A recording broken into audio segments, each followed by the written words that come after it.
Good afternoon, ladies and gentlemen. Thank you so much, Dr. Manjushri Deshpande, for that elaborate introduction that you gave about me. And coming at the fag end of the seminar, I can understand the patient skills of the participants. It speaks a lot, but it was I have been here now for the last practically 1 hour. I logged in because I'm very particular about being on time, and it has been very enlightening, interesting to listen to the last couple of speakers. I heard Dr. More, I heard Dr. Praveen Joshi. Excellent as far as their, whatever they spoke about. For example, Dr. More on bibliography and the intricate details that he went into. It was excellent, absolutely. And so also Dr. Praveen Joshi, as he spoke about academic language. So, well, good afternoon, ladies and gentlemen. Dr. Urmila Dabir, Chairperson, Board of Studies in English, RTM, University Nagpur, Dr. Manjushri Deshpande, conveners and members of the consortium of colleges who planned and executed this 2-day seminar on research methodology in English studies, and my dear participants. I thank you for inviting me to share my views and ideas as you near the end of the seminar.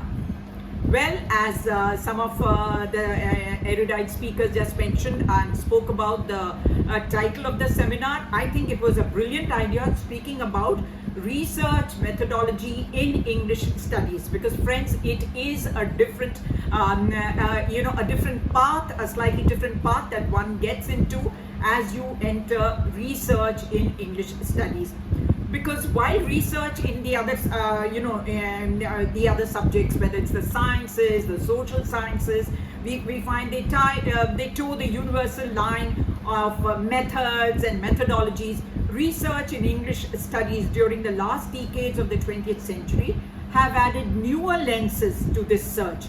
And this search continues to renew as newer approaches to certain philosophies keep coming up with the studies of well-known critics. These critics, let me tell you, have concluded that how do these theories come into being? That there is a phenomenon that can be identified, underlying clusters of behavior, and these have come to be known as theories. So as academicians or scholars in English studies, we steer in a different towards a different arena, and that is precisely English. We find critical theories, and these, however, as now research has become interdisciplinary, you find these theories applying to various other disciplines too. And so since the last decades of the 20th century, every decade has seen enlightened professors and critics coming up with newer and newer theories, whether it was Gayatri Spivak, whether it was Edward Said and the others, each one coming up with certain theories. And over the course of time, these theories overlapping, and often the same text can be interpreted on the basis of several other theories. But what was important is, towards the end, there have been many theories. Friends, during the course of the seminar, we've had some brilliant speakers, Dr. Neeru Tandon, and the others who gave us a capsule program, a capsule insight into all about research. And we've had speakers speaking about a gateway to research, how to write a research paper, anatomy of a PhD thesis, referencing bibliography, academic languages, all very essential aspects of research. I'll speak about the rhetoric around research. Rhetoric is the language, the act of discourse as far as speaking and writing is concerned, and there is so much of a hullabaloo around that.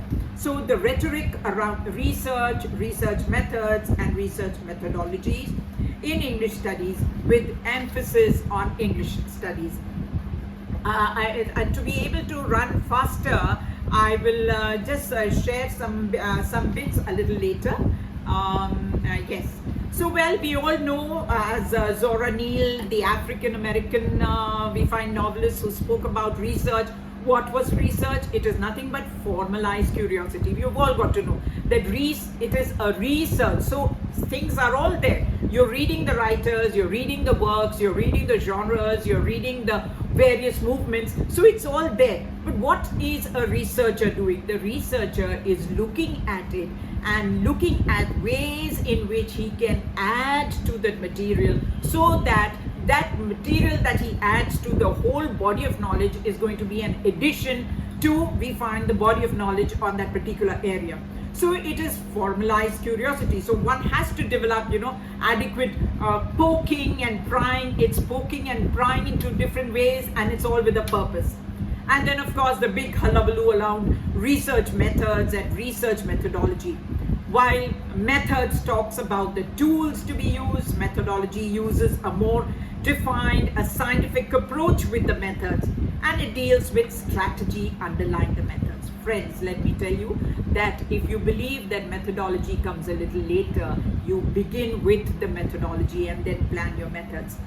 By now, I know the scholar has learned that literature does not exist as an autonomous entity, whether you're looking at Edith Wharton or whether you're looking at Girish Karnad as an autonomous entity, but it is found within a socio-political, cultural, ideological, aesthetic context which conditions its reception at different moments and in different places. We know at a certain time, for example, Shakespeare was highly praised, 16th century, 17th century, and so on. But there came a period when Shakespeare criticism was at its lowest ebb, and people, had no good words to speak about his contribution.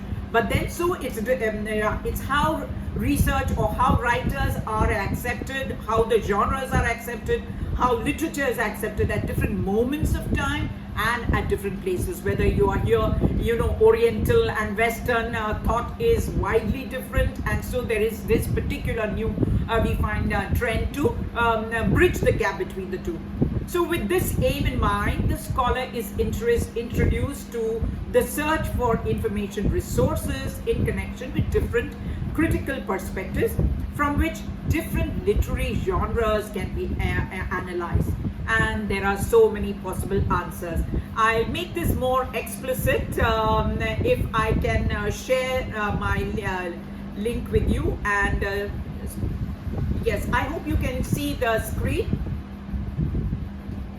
It is a little black, but it will come around. It will come around.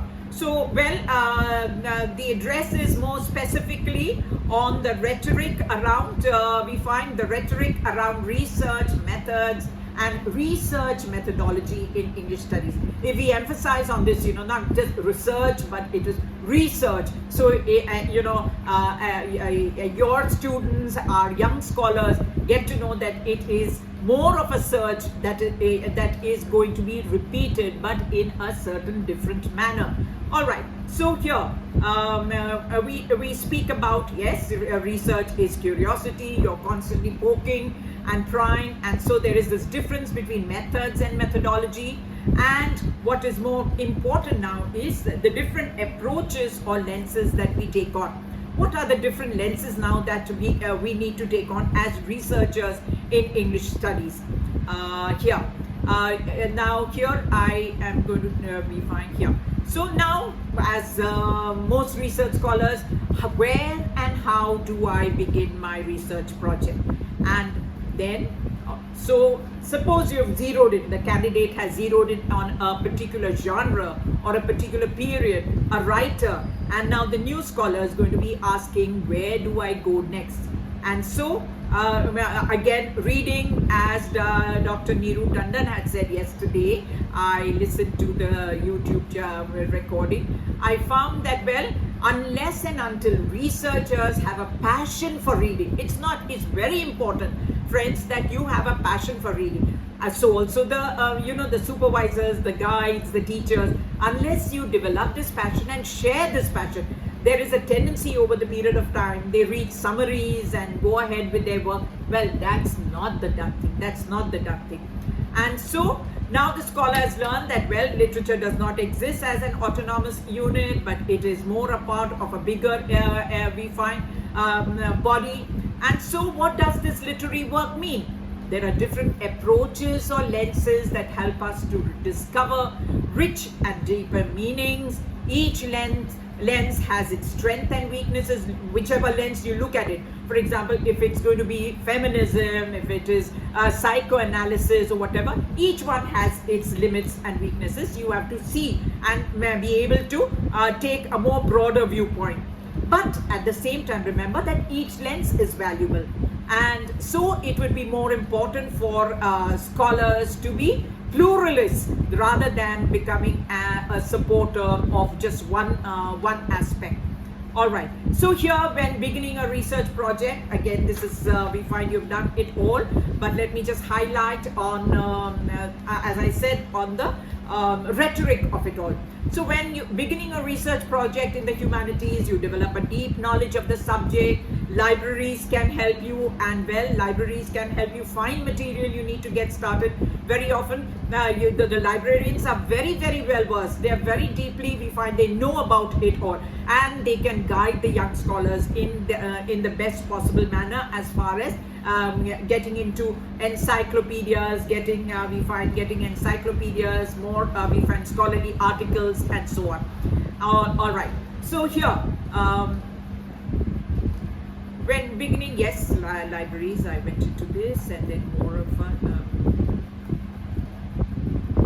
this is important now. The information that you get.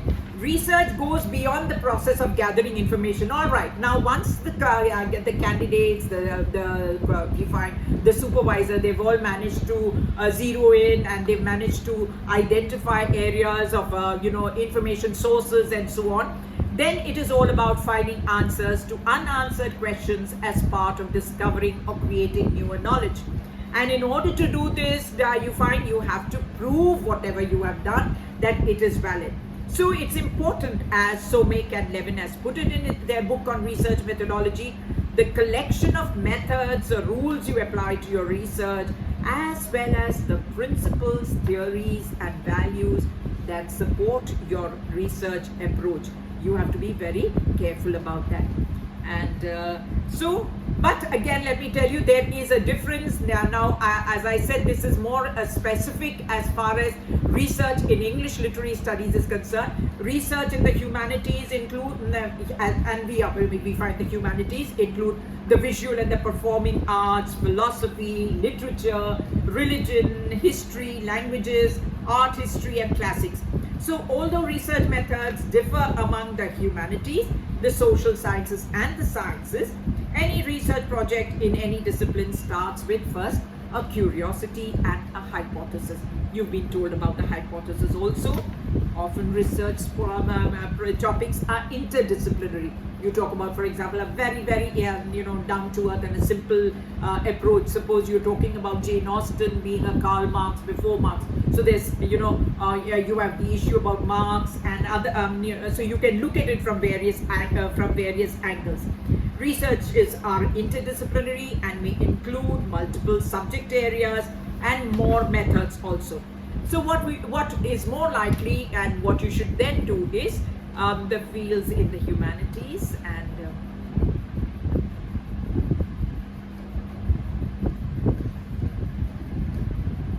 yes. So social sciences, and you begin by using background sources to establish your knowledge base. Select original sources, friends. We select original sources. Primary sources are always the books that the texts of the writers, and always the original works, novels, photographs, diaries, correspondence, advertisements, eyewitness accounts, and so on. You even go into letters of the various written by the writers to get to know more about them. So they come under primary resources. Then you find articles, reviews, and books, and then you synthesize all this information with your own thinking and draw your own conclusion, thus giving a new research. We find new additional information to the field, and that is then your contribution. So this is the research methodology that one takes up.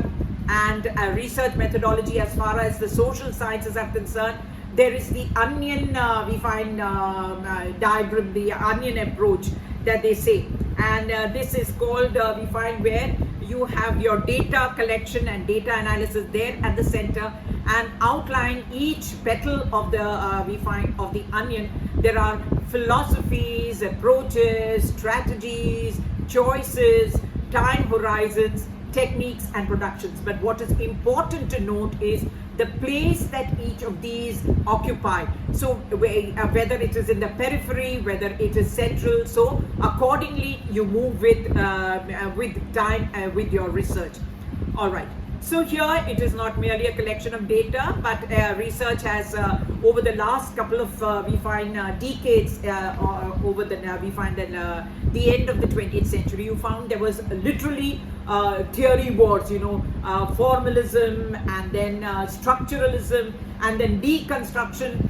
Coming while structuralism spoke about language and focused mainly on language of a particular piece of work, we find deconstruction went the other way. They also spoke about language, but they said that language is not essential. So several approaches, and it depends upon what approach the candidate and the guide have planned for the possible research. And now coming to literary studies. With literary studies, it is more important now to study the theory.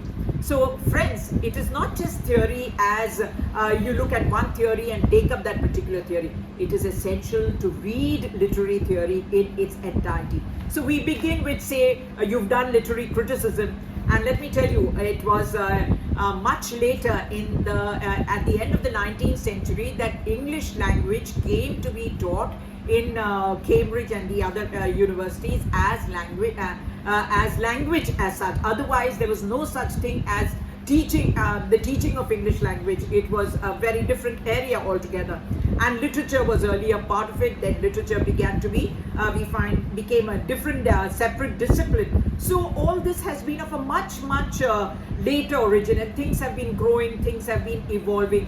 And however, when you look at literary theory, you go back and there's practical criticism. You go back to Aristotle, poetics. What was poetics? Poetics was nothing but a particular way of looking at a piece of work. So poetics, though named poetics, actually spoke about, say, forms of drama, tragedy, describing things about a tragic character and so on. And so you analyze characters earlier then on the basis of all these literary criticism. So beyond we find Aristotle, we've had, so on the one hand we speak about when speaking about theory. So what is theory? There is a theory of relativity. Then there is, for example, two friends have had an argument and they've separated, they've gone their own ways. So well, you may just speak about it as well. There is a different theory in that. And you can just, the theory is that they split because of some reason, whatever. So that, theory is used in such a manner also. To make it more simpler, in the words of Jonathan Culler in his literary theory, a very short introduction, he says, in literary and cultural studies these days, there is a lot of talk about theory. Not theory of literature, mind you, it is just plain theory. To anyone outside the field, this usage must seem very odd.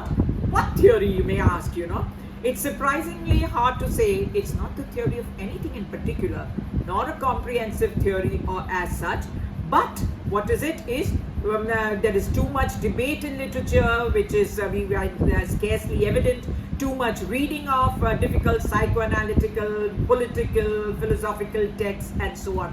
So there is a lot of, as I said, rhetoric around that. There is a lot of hullabaloo, I could say, about that. So finding a theory is a related set of concepts and principles about a phenomenon. Like, for example, you speak about gender. When you come to gender studies, why do I'm sorry, I have just a minute, friends. Why do am I there? Am I sharing screen? Yes. I can't see my screen. Okay, it's okay. Yes. So I'm sorry.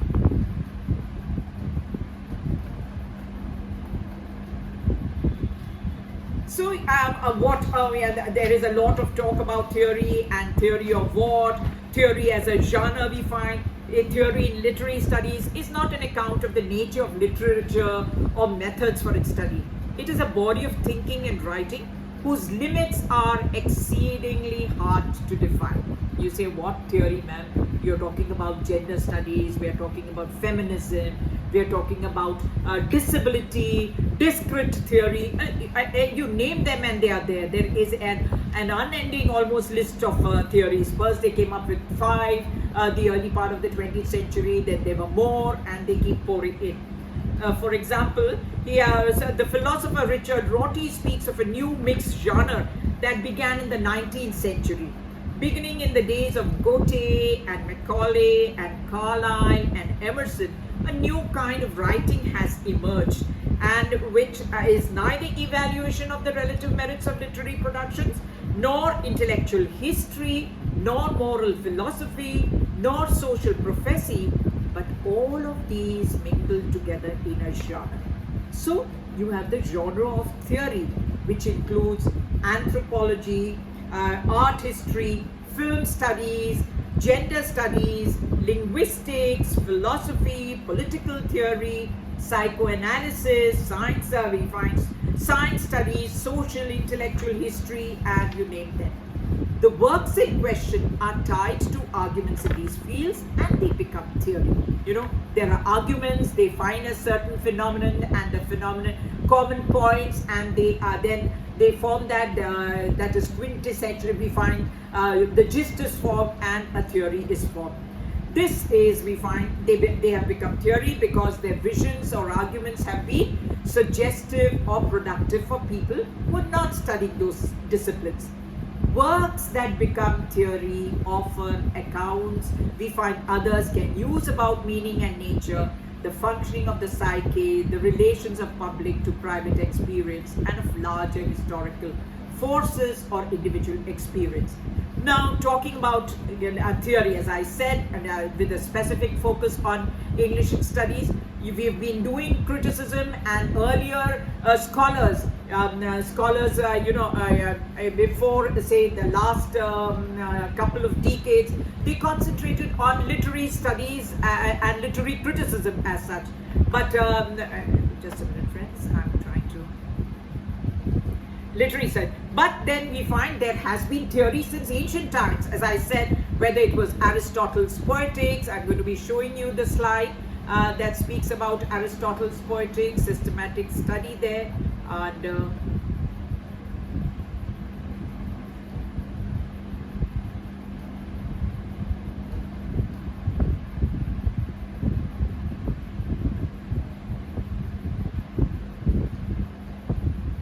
yes, here. So we find whether it was Aristotle's Poetics, or even as you find in India, you had Bharat Muni's Natya Shastra, a very important source of literary theory.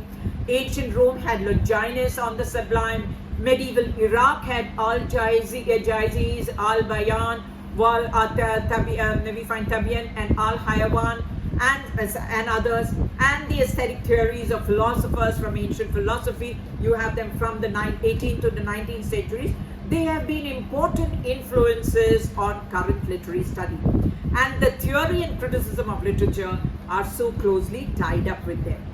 And here we have others also. The modern sense of literary theory began with Saussure, and Saussure talking about structural linguistics. You had new critics, you have the formalist friends, you had the formalists and Russian formalists there, and I guess the United States literary theory was at its most popular from the 1960s, when you had universities. That's what I spoke about at the beginning of my talk, when I said that there were critics and professors at these universities who looked at it through a very different lens. And it's important now to think out of the box, to look outside and see what's different, what you can contribute differently to this body of knowledge. And these were, we find, professors and critics who did precisely that. And so through the 1980s, by which time it was taught nearly almost everywhere, it became a discipline, literary theory. And then it became cutting edge also, and most university literature departments sought to teach and study theory and incorporate theory into their curricula. And so we find theorists, scholars, both theoretical and anti-theoretical.